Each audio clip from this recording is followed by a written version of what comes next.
Friends, अगर आपको भी इंडियन नेवी में जाना है एंड अगर आप ऐसा सोचते हो कि हम भी एक ना एक दिन इंडियन आर्मी में ज्वाइन करके अपने देश के लिए कुछ कर सकते हैं दोस्तों, तो ये वीडियो आपके लिए बहुत ज्यादा इंपॉर्टेंट होने वाला है। नमस्कार दोस्तों, मैं हूं राहुल जायसवाल एंड स्वागत है आप सभी का एक बार फिर हमारे यूट्यूब चैनल JR टॉक्स में। दोस्तों, आज का जो वीडियो है स्पेशली इसलिए बना रहा हूं क्योंकि बहुत सारे ऐसे कैंडिडेट्स हैं, बहुत सारे ऐसे स्टूडेंट्स हैं जो कहीं ना कहीं डिफेंस सेक्टर में जाना चाहते हैं और अपने देश के लिए कुछ करना चाहते हैं। और ये एक ऐसा जॉब होता है, मैं जॉब तो नहीं बोलूंगा इसको, ये एक देश की सेवा में मानता हूं। तो ये एक ऐसा फील्ड होता है जिसमें अगर इंसान काम करता है, ठीक है, तो वो ना सिर्फ अपने लिए, अपनी फैमिली के लिए और पूरे देश के लिए काम कर रहा है। तो यानी कि बहुत ही प्रेस्टिजियस फील्ड होता है। तो अगर आपको ऐसा लगता है कि आप डिफेंस के लिए बने हो, यानी कि आप जो है ऐसे व्यक्तित्व से बिलोंग करते हो, ऐसा आपका पर्सनालिटी है कि आप डिफेंस में जा सकते हो, तो दोस्तों जरूर से आप इंडियन नेवी में ट्राई कर सकते हो। ऑलरेडी हमने इंडियन आर्मी के ऊपर एंड इंडियन एयरफोर्स में कैसे जाना है इसके ऊपर ऑलरेडी 2 वीडियोस बनाए हुए हैं, तो आप प्लीज जाके चेक कर सकते हो, हमारे वीडियो सेक्शन में आपको दिख जाएगा। अगर आप इंडियन आर्मी में जाना चाहते हो या फिर एयरफोर्स में जाना चाहते हो तो उसके लिए हमने बना दिया है। लेकिन आज स्पेशली सिर्फ और सिर्फ बात करेंगे हम लोग इंडियन नेवी के बारे में। तो बेसिकली बात करें तो इंडियन नेवी में अगर आप जाना चाहते हो तो बहुत सारे कैटेगरीज होते हैं जिसके थ्रू आप इंडियन आर्मी में एडमिशन जो है ले सकते हो। ठीक है, इंडियन आर्मी में आप जा सकते हो, जॉब कर सकते हो। ओके, तो अब सबसे पहला सवाल ये उठता है कि कैसे आप जाओगे। तो सबसे पहले अगर मैं बात करूं, there are so many ways to join Indian army, Indian navy, माफ कीजिएगा। तो इंडियन नेवी जाने के लिए बहुत सारे वे हैं। तो पहला जो वे है वो है 10+2 लेवल एंट्री, यानी कि 10 यानी 10th के बाद +2 यानी कि 12th। तो 12th के लेवल से आप कैसे इंडियन नेवी में जा सकते हो, तो उसके लिए आपको क्या करना पड़ेगा, एनडीए का एग्जाम देना पड़ेगा। यानी कि पहला जो हमारा लेवल है जो कि 10+2 लेवल एंट्री स्कीम है, इसके थ्रू आप एनडीए का जो एग्जाम होता है जो कि यूपीएससी कंडक्ट करवाता है हर साल। आपको पता होगा कि हर साल at least 2 times a year UPSC जो होता है एनडीए के थ्रू एग्जाम कंडक्ट करवाता है। एंड वो एग्जाम को क्लियर करने के बाद जो कैंडिडेट्स होते हैं, जो भी एप्रोप्रिएट कैंडिडेट्स होता है, उस पर्टिकुलर फील्ड में जा सकता है। अब ये एग्जाम जो होता है यूपीएससी करवाता है, तो यानी कि टफनेस लेवल जो होता है वो बहुत ज्यादा तो नहीं बोलूंगा, लेकिन ऑन एन एवरेज एक टफनेस लेवल होता है। अगर आप प्रिपरेशन करते हो अच्छे से तो डेफिनेटली एग्जाम को क्लियर कर सकते हो। रिटन एग्जामिनेशन की मैं बात कर रहा हूं, लेकिन कुछ इसके लिए एलिजिबिलिटी क्राइटेरिया भी होगा।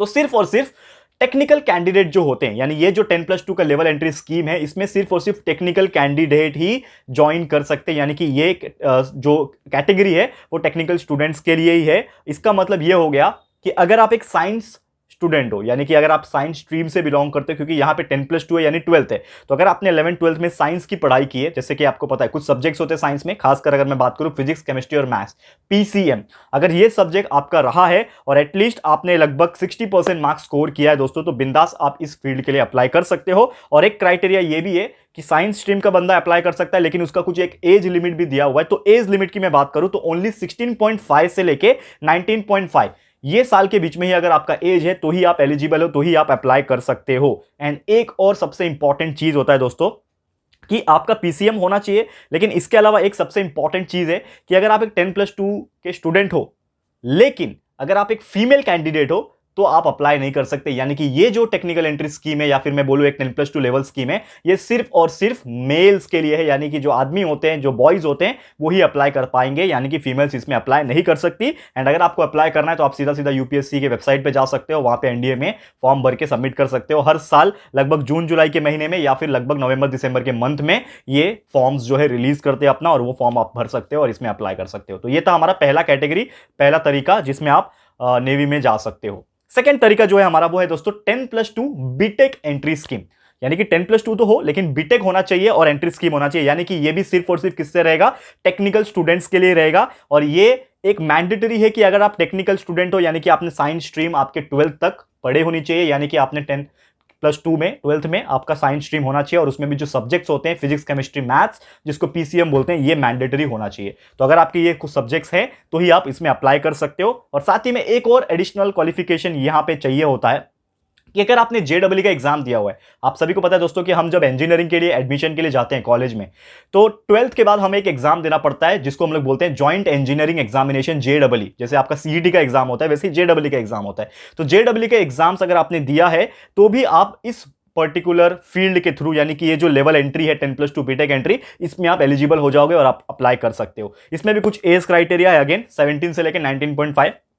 तक का एज लिमिट होना चाहिए। और साथ ही में आपके 10+2 में, यानी कि आप 12वीं तक के हैं लेकिन आप एक टेक्निकल बैकग्राउंड से हैं, पीसीएम है आपका, तो आप 10+2 पीसीएम में अगर आपके मिनिमम 70% मार्क्स है और साथ में इंग्लिश में मिनिमम 50% मार्क्स है तो ही आप इस फील्ड में अप्लाई कर सकते हैं। अगर आपके ओवरऑल 70% नहीं है और इंग्लिश में 50% मार्क्स नहीं है तो आप इस पर्टिकुलर फील्ड के लिए, एंट्री स्कीम के लिए एलिजिबल बिल्कुल नहीं है। ठीक है, ये चीज आपको ध्यान में रखना है। सेकंड इंपॉर्टेंट चीज है कि इसमें सिर्फ और सिर्फ मेल अप्लाई कर सकते हैं, और अगेन मेल भी अनमैरिड होने चाहिए, यानी कि जो मेल मैरिड होते हैं, अभी ऑब्वियसली एज इतना कम है 17 से 19.5, तो ऑब्वियसली इसमें कुछ मैरिड नहीं होते, लेकिन एक्सेप्शनल केस भी होता है, कुछ ऐसे भी होते हैं जो बहुत जल्दी शादियां करा दिया जाता है उनके घर के वजह से, बट यहां पे तो आजकल होता नहीं है, लेकिन फिर भी अनमैरिड मेल के लिए ही बोला गया है, तो सिर्फ और सिर्फ अनमैरिड मेल अप्लाई कर सकते हैं। इसका भी जो फॉर्म होता है लगभग साल में 2 बार निकलता है, दिसंबर एंड लगभग जून जुलाई के बीच में, नवंबर दिसंबर के आसपास आपको इस पर्टिकुलर फील्ड का फॉर्म देखने मिल जाएगा, और इसको आपको अप्लाई करना है तो आप डायरेक्टली इंडियन नेवी के वेबसाइट के थ्रू अप्लाई कर सकते हो। ठीक है दोस्तों, तो ये था हमारा सेकंड तरीका जिसके थ्रू आप नेवी में अगर जाना चाहते हो तो बिल्कुल अप्लाई कर सकते हो।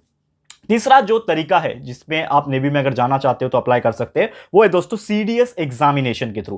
ठीक है, that is combined defence service. ठीक है ना, सीडीएस जो होता है वो अलग से अपने लेवल पे एग्जाम करवाता है हर साल। तो सीडीएस एग्जामिनेशन एंट्री में सबसे पहला क्राइटेरिया ये है कि हर साल यूपीएससी के थ्रू अगेन सीडीएस जो होता है वो अपना एग्जाम कंडक्ट करवाता है। जैसे मैंने स्टार्टिंग का पहला वाला बताया था कि यूपीएससी के थ्रू एनडीए भी अपना एग्जाम कंडक्ट करवाता है, यहाँ पे सीडीएस जो है कंबाइंड डिफेंस स्टाफ सर्विस जो है वो भी अपना एग्जाम डिफेंस यूपीएससी के थ्रू ही करवाता है, वो भी साल में 2 बार। अगेन जून जुलाई के आसपास एक फॉर्म निकलता है और एक नवंबर दिसंबर के आसपास एक फॉर्म निकलता है। तो अगर आप एलिजिबल हो तो बिल्कुल अप्लाई कर सकते हो, लेकिन एलिजिबल किसमें हो, क्या एलिजिबिलिटी क्राइटेरिया है इसमें, ये हम लोग को समझना पड़ेगा। तो यहां पे जो एज लिमिट है, एज क्राइटेरिया जो है वो है 19 से लेकर 24 ईयर, यानी कि कोई भी बच्चा है अगर 19 से 24 साल के बीच का है तो ही अप्लाई कर सकता है। और इसमें अगेन यहां पे बोला हुआ है कि ओनली इंजीनियरिंग स्टूडेंट्स, यानी कि जो बच्चा इंजीनियरिंग कर लिया है, इंजीनियरिंग परस्यू कर रहा है, फाइनल ईयर तक आ गया है, वो भी बच्चा अप्लाई कर सकता है, लेकिन आप इंजीनियरिंग स्टूडेंट्स होने चाहिए। इंजीनियरिंग स्टूडेंट हो तो ही आप सीडीएस का फॉर्म भर सकते हो।